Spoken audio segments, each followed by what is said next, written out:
leave this event for, the immigration policy, as I said, I think when I first spoke, that it's the preeminent issue exercising everyone's mind. And so, before I start, I just want to say this. Isn't it peculiar that even though it's the preeminent policy in the electorate's mind, we don't know where the Tory party stands on immigration? Yes, we know that Kemi Badenoch would like to increase the period of time from 5 years to 10 years for indefinite leave to remain. Yes, we know that she now has reluctantly agreed to leave the ECHR, but beyond that, we've got no vision of where the Tory party is on immigration. And then there's another party, the leader of which has made a living on the back of calling out mass immigration for the last 25 years. But that party hasn't come up with a policy on immigration. Do we know what net zero migration means? That's the headline, but actually net zero migration could mean 1 million people coming in each year, as long as 1 million Brits leave each year. It's about as daft a brush as a policy as you could possibly come up with. And it's vital, therefore, that if these parties wish to champion the United Kingdom and the British people, if that's what they claim they wish to do, they need to come up with a comprehensive immigration policy for illegal migration and mass migration.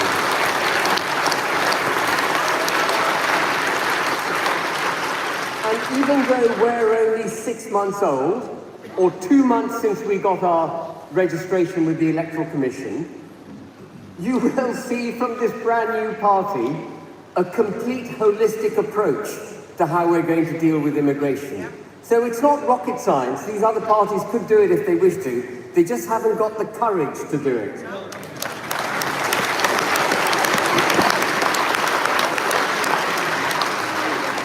The first thing we have to remember is that this is a national emergency. Our population is growing rapidly, not because we're all reproducing like rabbits, but because we have taken our borders down. This is an emergency. So the first thing an advanced UK government will do is declare a national emergency and use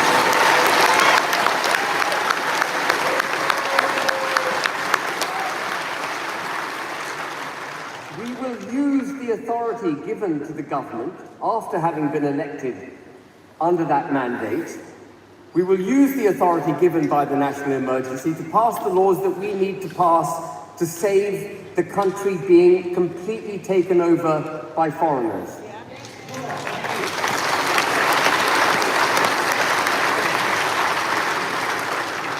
This policy, like the last one, is in draft.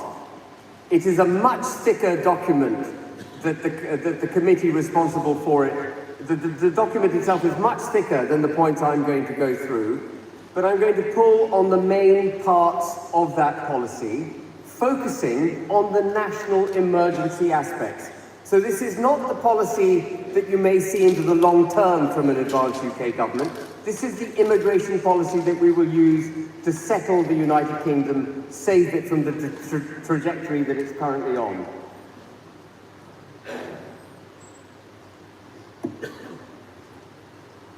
The other political parties are skirting around the issue. How is it that simply through the effluxion of time in this country as a foreigner that you suddenly get the right to stay here forever? How is it that we will take people in and say, well, as long as you're here for 5 years, you can break the law, you can be on benefits, you don't have to work, we'll look after you, and as long as you're here for 5 years, we'll then make you a British citizen. Well, no, sorry, forgive me, we will give you indefinite leave to remain. It doesn't make any sense. If you come to this country on a visa, either for student purposes or for work, you discharge whatever the permissions are, that you use the permissions that you had under that visa, and then you graciously absent yourself from the country. It's obvious, so we will abolish.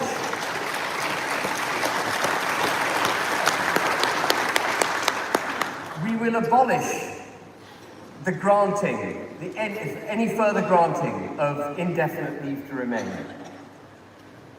But it's already taken quite a grip of the country. The Boris wave of immigrants, remember the guy who said he'd deliver Brexit and then stop immigration? He actually let 5 million people into the country under his tenure. And if we don't reverse indefinite leave to remain back to a point in time where that Boris wave began, we will not be able to save the United Kingdom. So we have to not just abolish ILR, we have to reverse it back to 2019, when Boris Johnson became Prime Minister.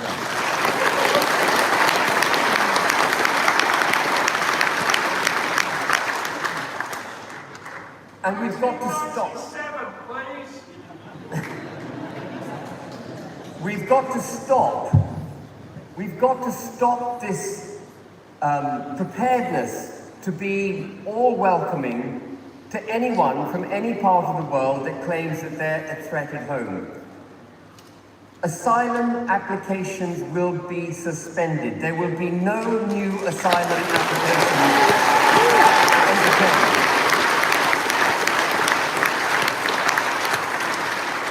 And we will reverse back to 2019, perhaps with 1 or 2 exceptions, but we will reverse back to 2019 any asylum grants. I know for a fact that the civil service has been issuing asylum, the right to stay in this country, not because the people applying for asylum deserved it, but because they just wanted to get rid of the embarrassing backlog of asylum applications. They wanted it to look as if they've reduced the asylum backlog, and so they're rushing through the granting of asylum status. So we have to reverse that back to 2019 as well. And for goodness sake, stop giving away British citizenship as if it's synthetic. I spoke at some length in the previous presentation on culture. I spoke at some length about the contract that exists between the state and citizens.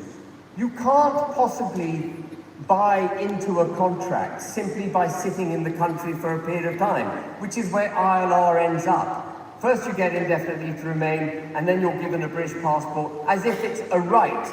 It is not a right. It's a privilege to be British, and we will stop granting foreigners British passports.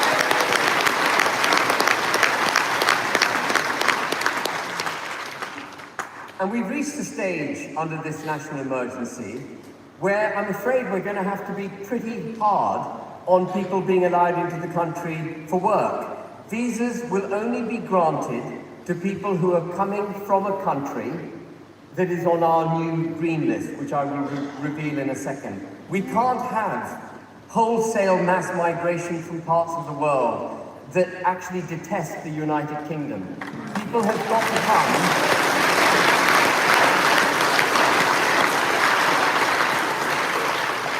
People have got to come from countries which hold us in high regard. Why the devil have visas been granted to students' families when they come here to study? What was the principle underlying that? It is ridiculous. So there will be an immediate cancellation of all visas granted to families and students.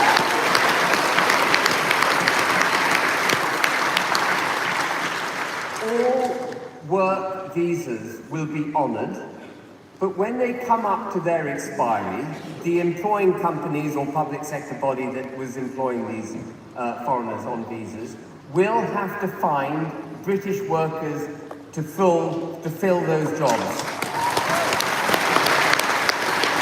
At the end of the visa, at the end of your time under your visa, it should be absolutely natural and expected, as I said, that you graciously go back home.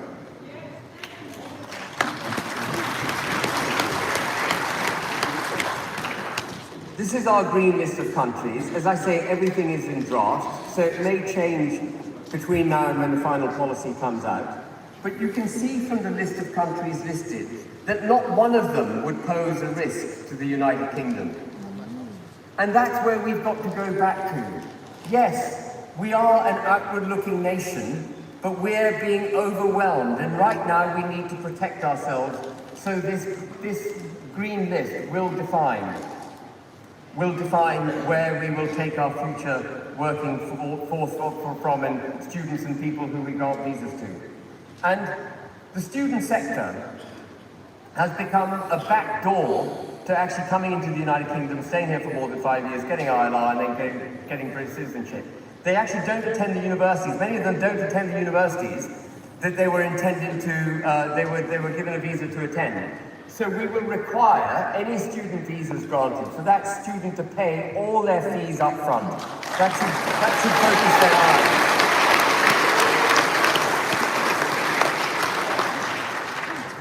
There are 1.5 million foreigners in the country, 775,000, I think, from the European Union, who come from the withdrawal agreement, and I'm going to come back to that. The rest from other parts of the world, who are getting the benefit of our ridiculously generous state welfare system. It's costing us the thick end. These are the official figures. I think the figure's much higher. It's costing us the thick end of £10 billion a year officially. But 1.5 million times 10,000 each takes you automatically to 15 billion. And it's probably higher than that as well. I'm sure we all know that. So benefits for foreigners has to stop. Why did we even think that was a good idea?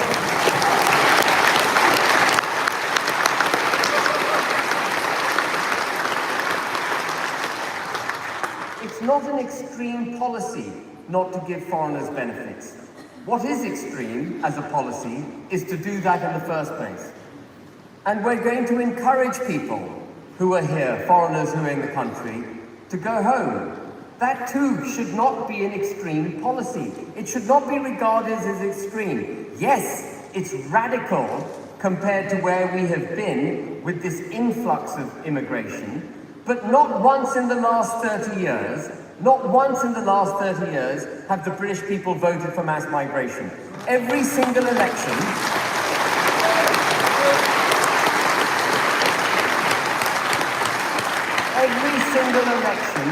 we have voted for less migration. We want it stopped. So it shouldn't be offensive to anyone that we encourage foreigners to go under through a consensual repatriation program where they're given time-limited incentives to leave the country. And then the other thing that we seem to have forgotten is that if you're here on a visa and you overstay your visa and refuse to remove yourself, actually you're now in the United Kingdom illegally. But we don't recognize that. We think they've come on a visa, we don't know where they are, we'll turn a blind eye, they can stay, they can go on benefits, they can take jobs from British workers and so on, and they can stay in the country. The first step is to classify anyone in this country who is here on an expired visa as being here illegally.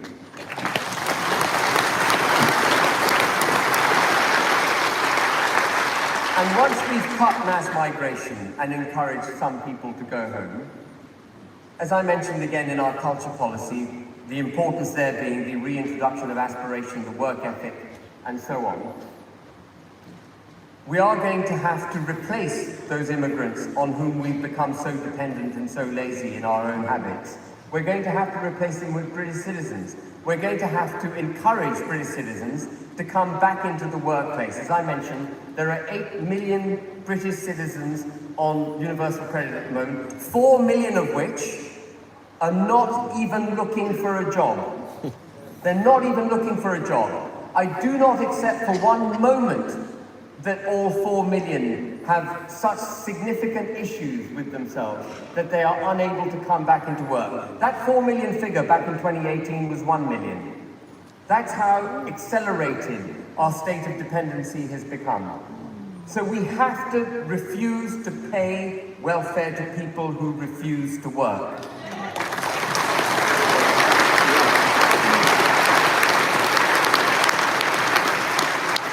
And to encourage them to work, we need to take the knee of the state off the neck of the working and middle classes in this country.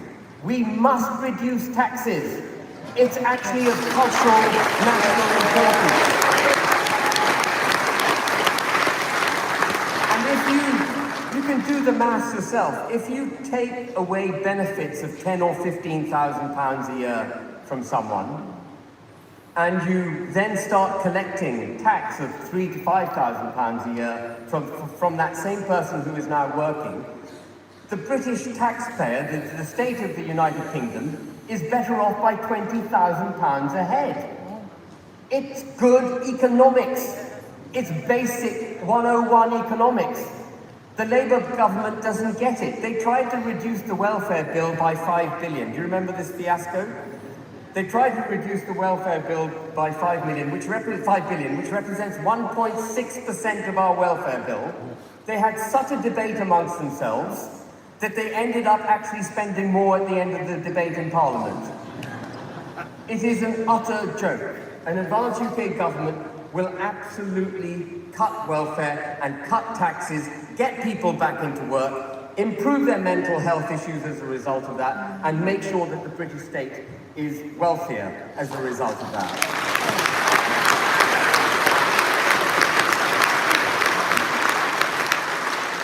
And the next slide comes to something that, again, no government of which I'm aware has done in the past. We take people into this country, we give them a visa, we give them all the rights to roam and to work and to take our benefits and so on, and we ask for nothing in return. We don't even ask for some basic commitments in return.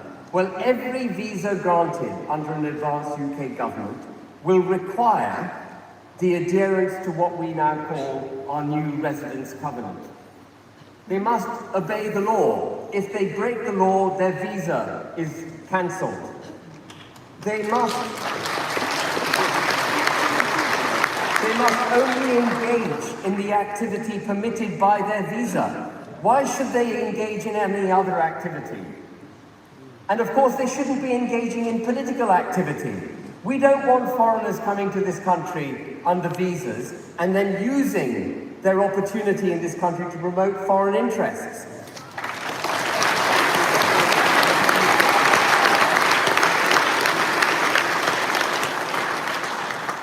They will not be allowed to advocate for foreign countries. They will not be allowed to process down Hyde Park, down through Parliament Square, and abuse of the British people on their route. That will be stopped.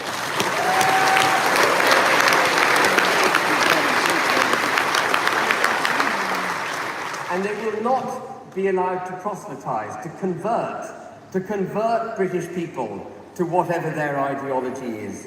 That too cannot be allowed. So any breach of the resident covenant, which will be embedded in every visa, retrospectively as well, by the way, will result in the cancellation of the visa, the individual being classified as being here illegally, and then they will suffer the consequences, which I will come to in a second, of illegal migration.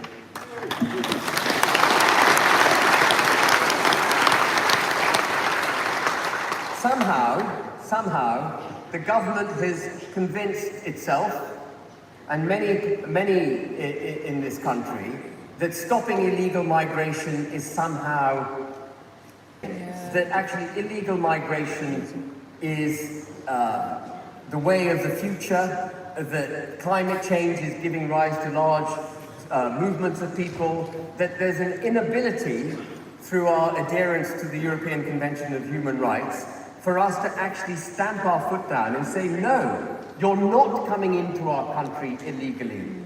The extreme policy here is not stopping people at our front door. The extreme policy is opening our front door and welcoming everyone in. This makes no sense.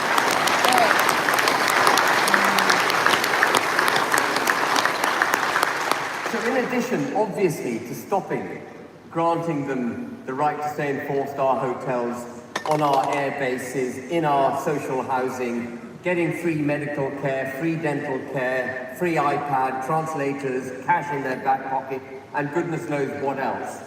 Instead of that, we're going to do something radical, it's not extreme, it's radical because it changes from the past. We will recognize them to be what they are, which is here illegally. They would have broken our laws, so they will be arrested, they will be detained, and then they will be deported to the maximum extent possible.